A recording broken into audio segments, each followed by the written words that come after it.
Hey, so our New Jersey adventure continues. We're here at Sandy Hook, which is part of Gateway National Recreation Area, so it's under the National Park Service. We're way up at the north end of it, and what this is here is this is the south approach to New York Harbor. In the distance, you can see the Verrazano Bridge that connects Staten Island and Brooklyn, and over there you can see Manhattan Island. You can see the Freedom Tower where the Twin Towers used to be. Coney Island, Brooklyn is way off to the right there. This is the Atlantic Ocean out here. What makes this place really unique is it's pretty narrow between the end of this and where New York begins, and it's the main harbor entrance. So what happened was, really from about the American Revolution in the 1700s, this area was a military installation. So this area has bunkers that go from about the Civil War era all the way up to World War II. There's still an operating Coast Guard station here at this end. There's a bunch of different generations of these bunkers and military emplacements that, again, they go from the 1860s right up until really the 1950s, when there's some Nike missile emplacements that are here as well. Over here you see some old brick Navy warehouses. They're abandoned. They would have all kinds of war materials in there. When we go down from this observation post we're on, you're going to see some World War I era bunkers that are there. We can't go in those. They're in pretty bad shape, so they've got them fenced off with big danger signs. The climate here is really harsh. You're right on the ocean. You've got this salt air constantly, so it's pretty hard on everything. But we'll take a walk. We'll show you through some of that stuff. I think you're going to enjoy it. This is a really cool place just for the history end of it, because the history spans a couple of hundred years of different things all in one place. It's also a really cool place because the view is incredible. It's a little hazy today because there's some storm coming through, but the view is still really great. And this is kind of a wild beach. You know, it's not real manicured. Not many people come up here. It's just a bunch of dunes. It reminds me a lot of some of the North Carolina beaches that are kind of wild beaches at national seashores. It's just a very cool place. If you ever get the chance, come on up. Stick around. We're going to check out those bunkers, a couple other things. As I said, there's bunkers everywhere here. This is just off the path. We can't get into it because they have a fence up, but there's a bunker right there in the bushes. This entire area is just nothing but emplacements, bunkers, tunnels, you name it. Let's go see some more.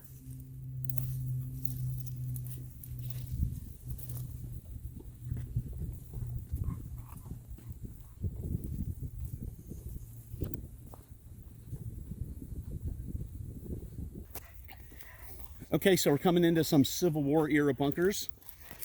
These are what they would have called trapdoor guns, and what they would have had was up at the top where these round parts are.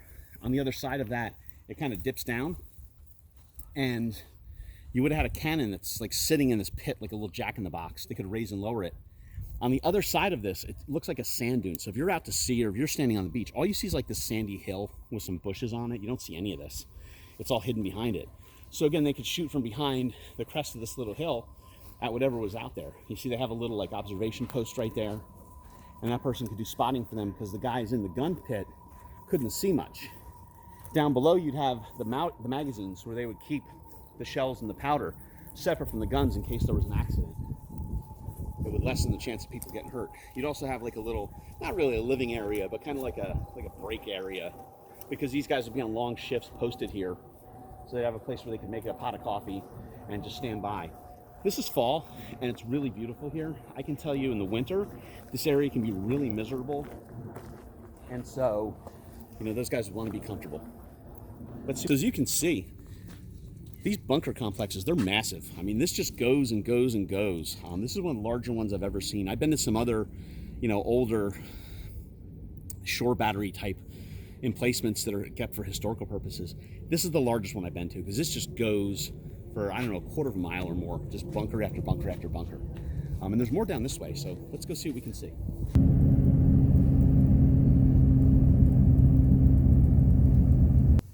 Okay, to give you an idea of the kind of thing they did here, a lot of these guns that were in these emplacements, this is what they would fire, these large projectiles. This would be big armor piercing, high explosive projectiles. And they wouldn't shoot like a bullet out of a gun where there's like a casing and powder inside and all that kind of stuff. There would be like these bags made of silk that were full of the powder that they would pack in the projectile first, and then they'd pack in the bags of powder behind it. Then they'd seal it and fire the gun. These are old projectiles. I'm sure they're diffused. I don't think they would leave live high explosives just laying around like this. But this kind of stuff is all over the place here, and it's pretty cool. These weigh quite a bit. Let's see. Yeah, I can roll it with my foot, but it's really, really heavy. So they probably weigh several hundred pounds each. We're going to take a walk into this bunker complex over here. I think you'll like it.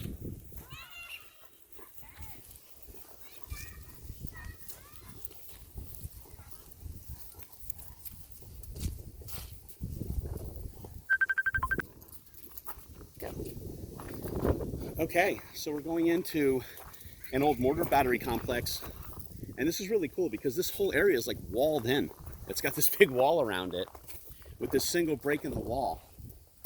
And then inside the wall is actually where the bunker complex starts.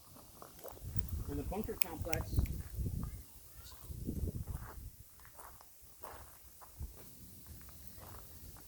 complex actually starts here. You can see they had a little railroad because those projectiles are super heavy, so they would weigh tons when they put a bunch of them on a cart.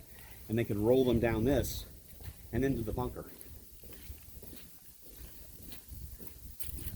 All of this is concrete packed with dirt. So basically, this is like a hill that they hollowed out and made a bunker out of. So it's really well fortified. And then you come in to this little courtyard here. And once you get into this little courtyard, they would have a big mortar emplacement in the courtyard. And the mortar would fire up out of here into whatever ship they were trying to hit during wartime. There's this one, and then you have this tunnel here. And you went through this tunnel, which we can't do because they got it locked up. But I can tell you back in the day it wasn't locked and you could go all the way through. There's a complex of tunnels through here.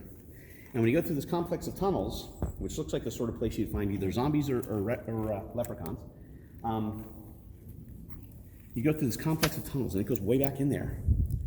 It comes out to another courtyard like this one on the other side. There's actually 4 of these courtyards. So it was a 4 mortar battery. And this would have living quarters in it for when they were kind of at battle stations. This would have all kinds of stuff. So you have this courtyard, there's another one on that side of the hill, and there's 2 more on that side. This door actually would slide. It's like a barn door, it's on a track. They actually cut this into it to get access later on. But this would have had this big heavy metal door that would slide and that they could lock up. It's a really cool complex. And it's so heavily fortified. I mean, there's hundreds of feet of dirt and concrete between you and the next thing. And each one has this little watchtower kind of thing. I'm not really sure what that would be for. If that would be for basically somebody to supervise and they could see what was going on in each courtyard. If that was for a spotter, I don't know what it would be for. I don't think it would be for a spotter because I know from that watchtower, level, yeah. It's pretty level and you can't see over. Yeah. And again, from the ocean, you couldn't see any of this. This just looked like hills and dunes and stuff like that. But it's really cool. And if you see down this walkway, this is how thick the walls are. It goes all the way out to where it opens up again. So it was super secure. There was actually a gate here as well. So they could close these doors like a blast door. And that way if something bad happened, if they had an accident in one of the courtyards where there was a mortar, it didn't affect any of the others and they could continue to operate. Very, very cool stuff. I'm not sure. I think this dates from either World War I or just before. So this stuff is over 100 years old. It's here. The mortars are obviously long gone, but the emplacements are still here. And they leave them here, again, for historical purposes. And we're glad we can share it with you. This is a really cool place. Just outside of this wall is the Sandy Hook Lighthouse, which is also, something that's been here for a long time. During the war, the lighthouse would have been shut down because they didn't want to give the Germans, especially the guys in the submarines, the ability to navigate and see exactly where they were in relation to the harbor. They wanted to make it as hard as they could for the enemy. So they didn't use the lighthouses. They also blacked out everything on shore. So if you had lights, they were blacked out. If you had headlights on your car, they had like a little hood so you could just see 10 feet in front of the car. They had window shades that were black, so from the sea you couldn't see where anything was lit up. All this was housing for the base. Some of it's like barracks, some would be like family housing for officers and their families. It's all still here. They still use some of it for various things. There's like a kind of a military academy here. It's like a kind of a Coast Guard ROTC academy kind of a thing here. They also have the operating Coast Guard base. So they have a few things here that are still actually operational, but most of it is just sitting. But yeah, Sandy Hook, New Jersey, a Gateway National Recreation Area. It's under the National Park Service. I hope you liked your tour, and thanks for watching. See you soon.